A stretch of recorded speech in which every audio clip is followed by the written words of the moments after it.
Okay, let's try this. Just a moment ago we had absolutely no audio, and so I exited out and started back again. Let's see if this works. I'll wait for a moment to see if people get on. A moment ago you said you couldn't hear me, so let's see if what I did will help. I'll wait for a moment. Corinne, can you hear me? Give me a thumbs up if there's audio. There were a couple of people who were on a moment ago that said they could not hear. So looks like I'm getting a thumbs up. Yeah, you can hear me now. You have audio. Okay, good. That's good. All right, let's wait for a minute for the people that we lost to come back and find us. Hopefully that will happen. If not, we'll go ahead and start. We had about 4 people on that said that they couldn't hear me.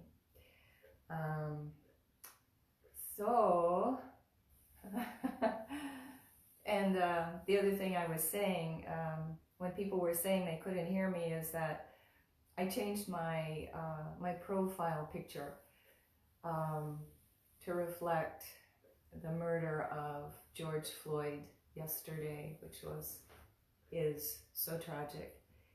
And so my profile picture looks a little different, maybe a little hard to find. So maybe it looks like people are having a hard time finding me, so I'm going to go ahead and start.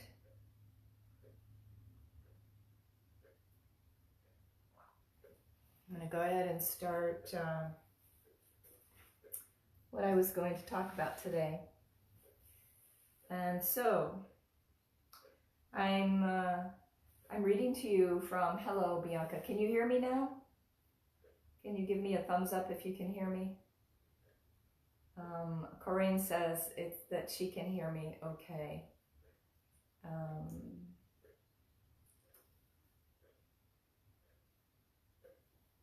Well, anyway, yes, very tragic, very heartbreaking. I spent most of my day yesterday in tears and in rage, and researching what kinds of things I can do as a privileged white woman to not just be sad about it, not just rage on Facebook about it, but take some action to try to be a part of bringing an end to this horrible racism that kills so many black men in our country and women. Good morning, Pierce. Good. People are finding me now. Hopefully you can hear me. A moment ago I had to log out and come back in because people were saying that they couldn't hear me.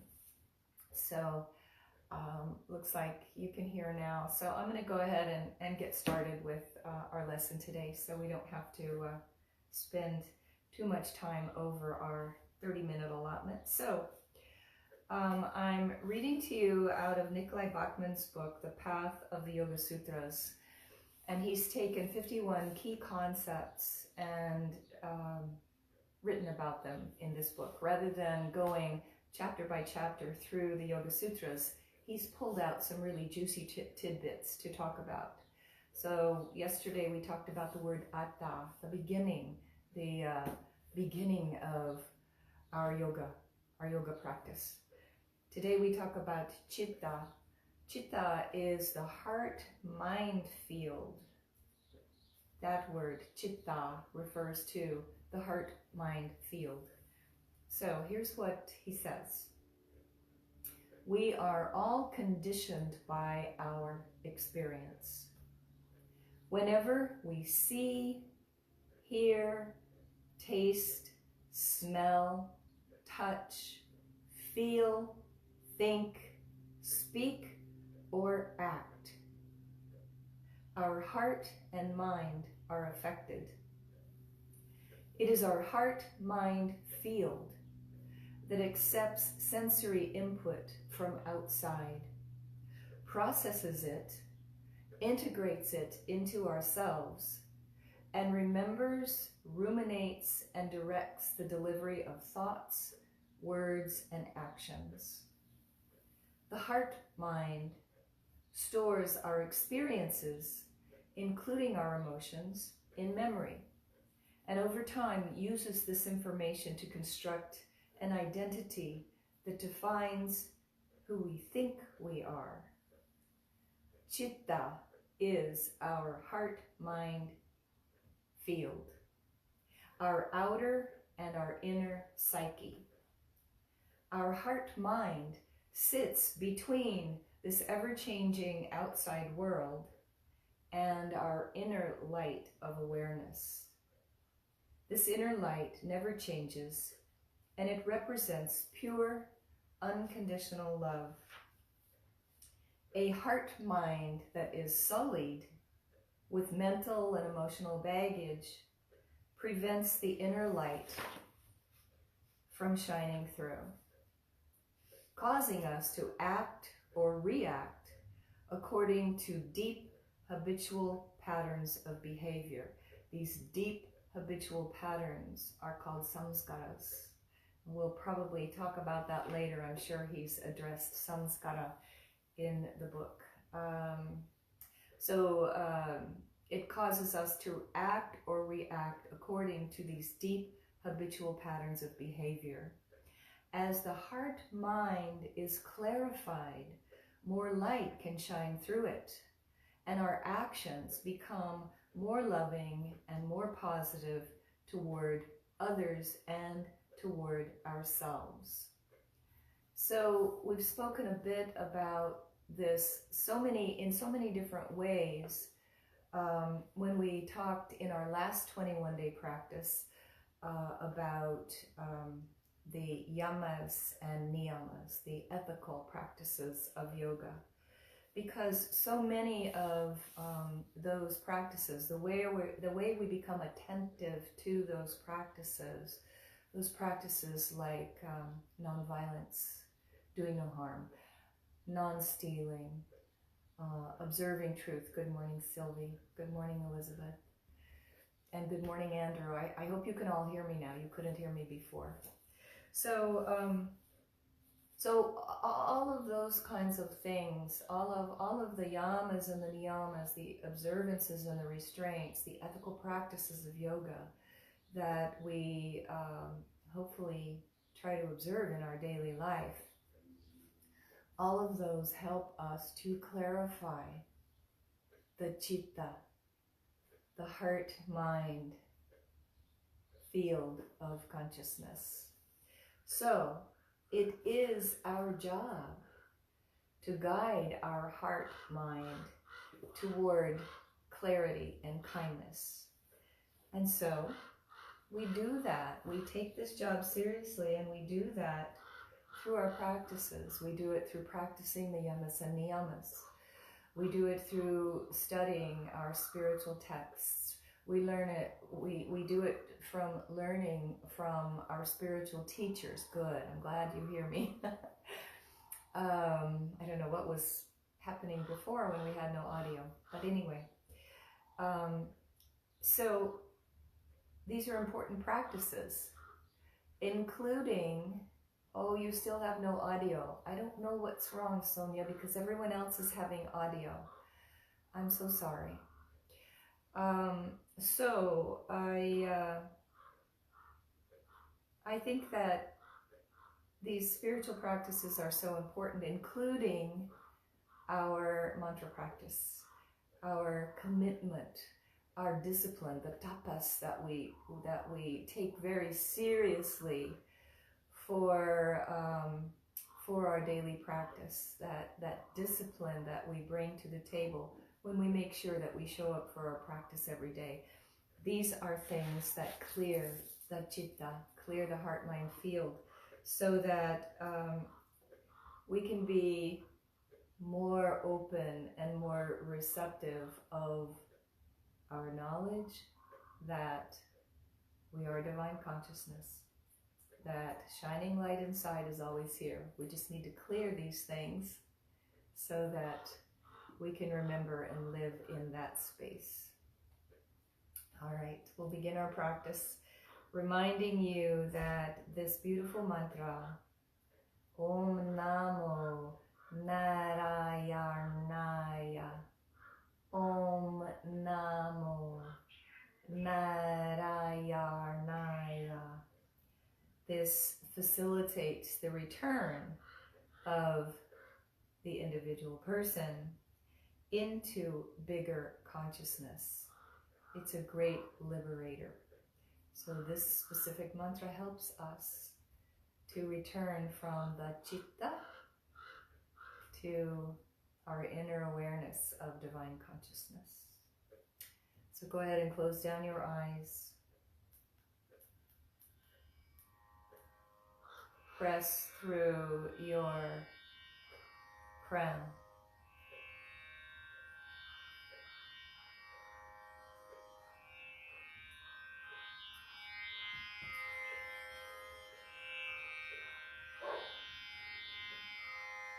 Let your shoulders drop down away from your ears.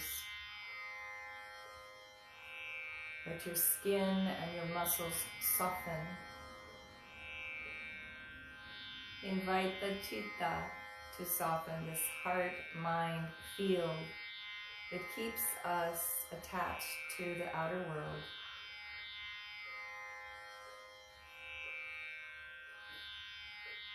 Let that soften. Let's take an inhale together to begin. Auṁ Namo Nārāyaṇāya. Auṁ Namo Nārāyaṇāya. Auṁ Namo Nārāyaṇāya. Auṁ Namo Nārāyaṇāya. Auṁ Namo Nārāyaṇāya.